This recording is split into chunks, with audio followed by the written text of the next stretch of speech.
Hello my dear friends, आज की class में हम डिस्कस करेंगे 7 डेज बिफोर एग्ज़ाम्स। एग्ज़ाम से पहले यानी कि जो आपके 7 डेज होते हैं उसमें से शॉर्ट आंसर क्वेश्चंस करेंगे आज। और हमारा सब्जेक्ट है एंटरप्रेन्योरशिप डेवलपमेंट एंड मैनेजमेंट। तो पहला क्वेश्चन है डिफाइन एंटरप्रेन्योर। डिफाइन एंटरप्रेन्योर यानी कि एंटरप्रेन्योर क्या होता है, उसकी डेफिनेशन क्या है। तो अलग अलग डेफिनेशन है एंटरप्रेन्योर की। तो एक जर्नल डेफिनेशन जो होती है उसी को हम देखते हैं कि जनरली क्या होता है एंटरप्रेन्योर। ठीक है, आपका जैसे बुक में अलग अलग डेफिनेशन दे रखी है एंटरप्रेन्योर क्या होता है, अलग अलग राइटर्स ने अलग अलग डेफिनेशन अलग अलग डिफाइन अलग अलग तरीके से डिफाइन कर रखा है। तो पहला जो जनरल डेफिनेशन है, an entrepreneur is an economic agent who unites all means of production. यानी कि इकोनॉमिक एजेंट होता है जो कि यूनाइट करता है, एक जगह इकट्ठा करता है प्रोडक्शन करने के जितने भी तरीके हैं सभी को। जैसे कि land of one, because production जहाँ पे होगा वहाँ पे लैंड की भी ज़रूरत होगी। Labour of another and the capital of yet another, यानी कि एक तो लेबर को, लैंड को, कैपिटल को, सबको एक तरीके से लेके आके क्या बनाएगा, प्रोडक्ट बनाएगा। ठीक है, यानी कि जिस भी तरीके से प्रोडक्शन हो रहा है सभी चीज़ों को इकट्ठा करेगा, land, labours and capital, then उसके बाद प्रोडक्शन करेगा। ठीक है, प्रोडक्ट बनाएगा और प्रोडक्ट को सेल करके, by selling the product in a market he page the rent of land. अगर उसने रेंट पे ले रखी है तो उसका रेंट पे करेगा, वेजेस देगा लेबर्स को, and interest on a capital and what remains in profit. यानी कि जो भी कैपिटल है उसका इंटरेस्ट वगैरह, यानी कि लोन वगैरह जो लिया है उसका इंटरेस्ट देना है। ठीक है, और जो बाकी का जो बच गया वो क्या है, उनका प्रॉफिट बच हो जाएगा। ठीक है, तो एक इकोनॉमिक एजेंट होता है जो प्रोडक्शन के सभी तरीकों को एक साथ लेके आएगा, जैसे कि land, labours, capital, then product को बनाएगा, प्रोडक्ट को सेल करके मार्केट में अपने सारे खर्चे होंगे जो कि लैंड से रिलेटेड, वेज से रिलेटेड या कैपिटल से रिलेटेड जो भी है, वो खर्चे कंप्लीट करके जो बच जाएगा उसका प्रॉफिट होगा। तो ये है इंटरप्रेन्योर। इंटरप्रेन्योर बिजनेस को चलाता है। Define entrepreneurship. ठीक है, नेक्स्ट क्वेश्चन है define entrepreneurship. Entrepreneurship is the process, ये एक प्रोसेस है। ठीक है, of identifying opportunity in the market. यानी कि एक प्रोसेस है जिसके द्वारा मार्केट अपॉर्चुनिटी को आइडेंटिफाई किया जाता है कि मार्केट में क्या क्या अपॉर्चुनिटी होती हैं। Mobilizing the resources required to pursue these opportunity and investing the resource to exploit the opportunity for long term gain.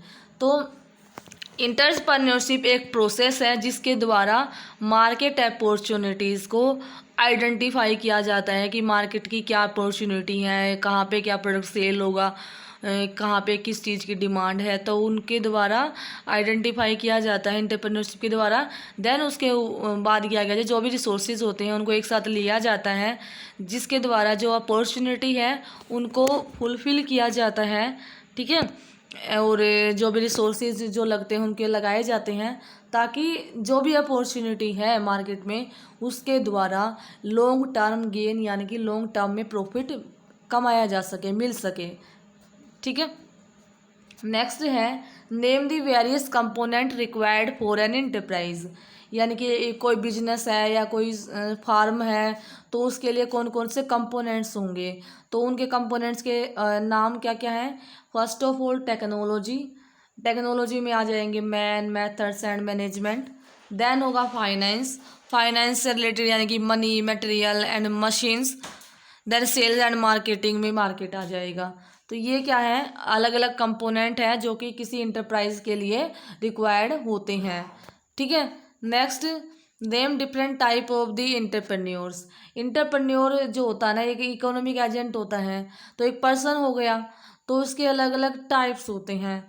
तो अलग अलग टाइप जैसे कि innovative entrepreneur, imitative, Fabian and drone entrepreneur. तो इन्हीं को एक एक करके डिस्कस करेंगे। जैसे कि what is the innovative entrepreneur. Innovative entrepreneur is one who introduce new methods of production, discover new goods, penetrate into new market, यानी कि इनोवेटिव इंटरप्रेन्योर वो इंटरप्रेन्योर होता है जो नए नए मेथड से, बिल्कुल नया मेथड जो कि पहले से नहीं है, बिल्कुल नया मेथड प्रोडक्शन करने का वो लेके आएगा। नया जो गुड्स हैं उसको, यानी कि जो सामान है, जो भी प्रोडक्ट है, नया प्रोडक्ट बनाएगा और जो नई मार्केट को कैप्चर करने के लिए, ठीक है। Hence, such an entrepreneur come up with something new and avoid the already beaten track, यानी कि जिस पे काम पहले से ही हो रहा है, जिस पे पहले से ही काम कर रहे हैं, उस पे काम ना करके उसको अवॉइड करके जो इनोवेटिव इंटरप्रेन्योर होता है वो समथिंग यानी कि कुछ डिफरेंट करता है, ठीक है। नेक्स्ट है imitative entrepreneur. The entrepreneur follow the path of innovative entrepreneur. Imitative entrepreneur follow करते हैं इनोवेटिव इंटरप्रेन्योर ने जो रास्ता बनाया, जो प्रोडक्ट बना दिया या जो जो भी प्रोसेस दी है, तो उन्हीं के ऊपर चलते हैं। Imitative entrepreneur do not innovate the changes in themselves, अपने आप में चेंजेस नहीं करते हैं, नया प्रोडक्ट नहीं लेके आते हैं। तो जो उन्होंने इनोवेटिव ने स्टडी कर ली, रिसर्च कर ली, फाइंड करते, तो उन्हीं के ऊपर काम करेंगे वो, ठीक है। They only imitate techniques and technology innovated by the others, यानी कि उसकी कॉपी करने हैं। इमिटेटिव इंटरप्रेन्योर कॉपी करना दूसरे की, जो उन्होंने टेक्नोलॉजी या टेक्निक्स जो दी है ना, उसी को ही कॉपी करके अपने फॉर्म में या एंटरप्राइज में इंट्रोड्यूस करते हैं। ये हो गए imitative entrepreneur. Next, what is Fabian entrepreneurs. Fabian entrepreneurs कौन से होते हैं? These entrepreneur are very cautious in experimenting any changes in their enterprise, यानी कि सावधानी बरतना, कुशन लेना कि जो भी नई नई चीज़ें हैं या जो चेंज हो रहा है आप उसके फॉर्म में या जो ऑर्गेनाइजेशन है उसमें, वो नहीं लेते हैं, ठीक है, चेंज को अडॉप्ट नहीं करते हैं। They adopt change only when they feel that survival is not possible without this change. Change कब लेके आएंगे? ओनली जब लेके आएंगे जब उनको ये लगेगा कि उनका जो सर्वाइवल है वो पॉसिबल नहीं है विदाउट दिस चेंज, यानी कि बिना अगर उन्होंने चेंज नहीं किया तो वो सर्वाइव नहीं कर पाएंगे मार्केट में, तभी वो चेंज लेके आएंगे। Hence such type of entrepreneur avoid change till maximum possible. ये क्या करते हैं? मैक्सिमम पॉसिबिलिटी तक ये चेंज को अडेप्ट नहीं करते हैं। What is the drone entrepreneur. Drone entrepreneur क्या होते हैं? Are not ready to make change in their existing production method even after suffering great loss. ये क्या है? ये इंटरप्रेन्योर ऐसे इंटरप्रेन्योर होते हैं जो अपने अंदर चेंज नहीं लेके आएंगे अपने एग्जिस्टिंग प्रोडक्शन मेथड्स में, इवन उसको लॉसेस भी हो जाए, यानी कि जितना लॉस हो जाए बट वो अपने अंदर चेंज नहीं लेके आएंगे, ठीक है। नेक्स्ट क्वेश्चन है डिफाइन इंट्राप्रेन्योर।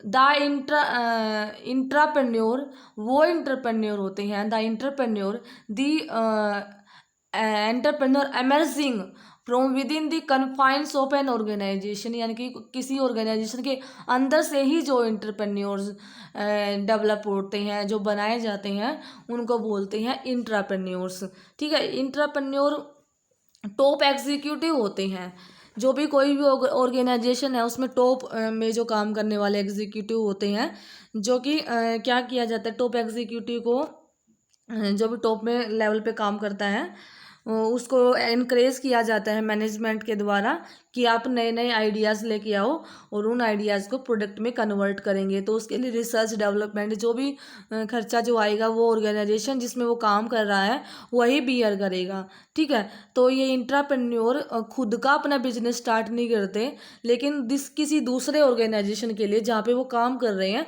उसके लिए इंट्राप्रेन्योर की तरह काम करते हैं, ठीक है। नेक्स्ट आता है question define the sole proprietorship, ठीक है। Sole proprietorship is the that form of business organization, यानी कि यह ऐसी फॉर्म है, ऐसा रूप है बिजनेस ऑर्गेनाइजेशन का which is owned and control by single individual, यानी कि जिसका मालिक या जिसको चलाने वाला एक सिंगल इंडिविजुअल होता, सिंगल पर्सन होता, जिसका मालिक भी और चलाने वाला भी एक सिंगल पर्सन होता है। तो उस वाली फर्म या उस बिजनेस को हम क्या कहते हैं? Sole proprietorship, he receives all profits and bear all the risk in success और फेलियर ऑफ द एंटरप्राइज। जो एक सिंगल पर्सन होता है वही प्रॉफिट को लेगा, जितने प्रॉफिट्स होंगे या रिस्क जो भी होगा या सक्सेस या फेलियर जो भी इंटरप्राइज का होने वाला है वही उसके लिए रिस्पॉन्सिबल होगा। अच्छा होगा तो भी उसके साथ होगा और बुरा होगा तो भी उसके साथ होगा। ठीक है, नेक्स्ट क्वेश्चन है define partnership. Partnership is the relation between persons who have agreed to share the profits of a business carried on by all or any one of them acting for all। यानी कि partnership में आप लोगों ने सुना होगा जो लोग कई सारे मिलके एक बिजनेस को चलाते हैं, यानी कि ऐसा रिलेशन है उन पर्सन्स के बीच में जो कि एग्री हो जाते हैं शेयर करने के लिए अपना प्रॉफिट्स, बिजनेस के प्रॉफिट को एक दूसरे के साथ शेयर करेंगे और सभी उनके ऊपर इक्वली पार्टिसिपेट करेंगे, इन्वॉल्व होंगे, पैसा जो भी लगाएंगे तो क्या है वो सारा एक मिल के काम करेंगे, प्रॉफिट्स भी शेयर होगा उन सब में। तो पार्टनरशिप में यही होता है कि दो या दो से ज़्यादा पर्सन मिलके एक बिजनेस को चलाते हैं। ठीक है, उनके जो भी एग्रीमेंट्स होते हैं, डिसएग्रीमेंट्स होते हैं, तो उनका एक प्रॉपर भरा जाता है, साइंस होते हैं प्रॉपरली, देन उसको इस तरीके से कोई बिजनेस चलाना होता है पार्टनरशिप में चला सकते हैं। तो ये कुछ शॉर्ट फॉर्म्स हैं जैसे कि DIC district industry centre, SBI state bank of India, PNB Punjab national bank, SFC state financial corporation. ठीक है, नेक्स्ट क्वेश्चन है what is the function of the state financial corporation. यानी कि स्टेट फाइनेंशियल कॉरपोरेशन का क्या काम है। तो फंक्शन मतलब काम पूछ रखा कि इसका स्टेट फाइनेंशियल कॉरपोरेशन, स्टेट का मतलब राज्य है, फाइनेंशियल मतलब जो भी वित्तीय सहायता जो देना यानी कि फाइनेंशियल कॉरपोरेशन, कॉरपोरेशन मतलब हेल्प करना, सहायता देना। तो मतलब क्या है इसका मतलब, आपको अगर नहीं आता है ना तो भी आप समझ जाओ कि हर एक स्टेट के अंदर फाइनेंस को सपोर्ट करने के लिए एक हर एक स्टेट में एक बनाई गया है, ऑर्गेनाइजेशन बनाया गया है। ठीक है, तो जो कि हेल्प करता है, जो भी और किस लिए हेल्प करता है, हम बात किस चीज़ की कर रहे हैं, हमारा बिजनेस से रिलेटेड है। तो बिजनेस में क्या आ जाएगा, छोटी छोटी कंपनीज आ जाएंगी, स्मॉल स्केल या मीडियम स्केल फर्म्स हो गई, ऑर्गेनाइजेशन हो गई, तो वो चलाने के लिए स्टेट फाइनेंशियल कॉरपोरेशन उनको हेल्प करता है। ठीक है, अगर नहीं आता ना क्वेश्चन इस तरीके से भी आप समझ सकते हो। देखो क्या है, state financial corporation have been establish in different state under the SFC act of the parliament passed in 1951। यानी कि पार्लियामेंट में एक्ट पास हुआ था 1951। ठीक है, हमारा देश आज़ाद हुआ था 1947 में। तो उसके बाद क्या हुआ, रिक्वायरमेंट हुई, जब देश आज़ाद हुआ, सब बंटवारा हो गया था सब कुछ, तो हमारे को इंडस्ट्रियलाइजेशन की रिक्वायरमेंट हुई। यानी कि जब उद्योगीकरण हो रहा था तो उसके लिए जब उद्योग बनाए जाएंगे यानी कि इंडस्ट्री लगाई जाएंगी तो उसके लिए क्या है, पैसा चाहिएगा। जैसे कि कोई लोग है वो चाह रहा है कि मैं अपना काम शुरू करूं बट उसके पास पैसा नहीं, तो पैसा कहाँ पे लेगा। तो उसके लिए कोऑपरेशन बनाया गया था ताकि वो उनको क्या करे, लोन प्रोवाइड करे। ठीक है, किनको, these cooperation provide medium and long term loan, यानी कि कुछ समय के लिए या लंबे समय के लिए लोन प्रोवाइड करता है to the small and medium scale industry. Loan are given to new as well as existing industry, यानी कि नई इंडस्ट्रीज है या जो पहले से चल रही है बट उनको काम उनका सही से नहीं हो रहा है तो उनको लोन प्रोवाइड करते हैं। ठीक है, नेक्स्ट क्वेश्चन है write the full form SIDBI। SIDBI small industries development bank of India. Then what is the full form NABARD, national bank of for agriculture and rural development. यानी कि नाबार्ड क्या है, नेशनल यानी कि राष्ट्रीय बैंक है एग्रीकल्चर के लिए और रूरल डेवलपमेंट के लिए। ठीक है, जो विलेजेस एरिया में जो उनके डेवलपमेंट के लिए और एग्रीकल्चर के लिए हेल्प करता है ये। नेक्स्ट क्या है, write the full form NSIC national small industries corporation. यानी कि जो स्मॉल इंडस्ट्रीज होती है, छोटे छोटे उद्योग होते हैं, उसके लिए सहायता प्रदान करना, कॉरपोरेशन में सहायता देना। ठीक है, तो NIC करता है ये। Right the full form of the KVIC khadi and village industries commission.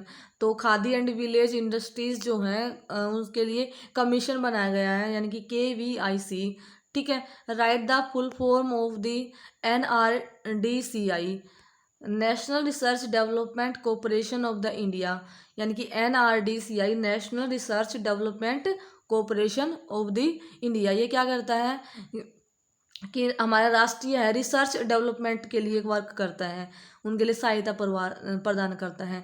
National है और इंडिया के अंदर है, तो ये क्या है, रिसर्च डेवलपमेंट का काम करता है। ठीक है, तो ये शॉर्ट क्वेश्चन हो गए। देन उससे थोड़े और शॉर्ट टाइप क्वेश्चन हम नेक्स्ट क्लास में डिस्कस करेंगे, क्योंकि वीडियो लंबी हो जाती है, तो पार्ट्स में हम डिस्कस कर लेंगे पूरा चैप्टर्स, और जितने भी आपके सैम्पल पेपर्स हैं सबको हम कवर कर लेंगे। ठीक है, अगर आपको वीडियो अच्छी लगती है तो लाइक करना और अपने फ्रेंड के साथ शेयर जरूर करना, ताकि उनकी भी हेल्प हो जाए। ठीक है, मिलेंगे एक और बेहतरीन वीडियो के साथ में। Have a nice day.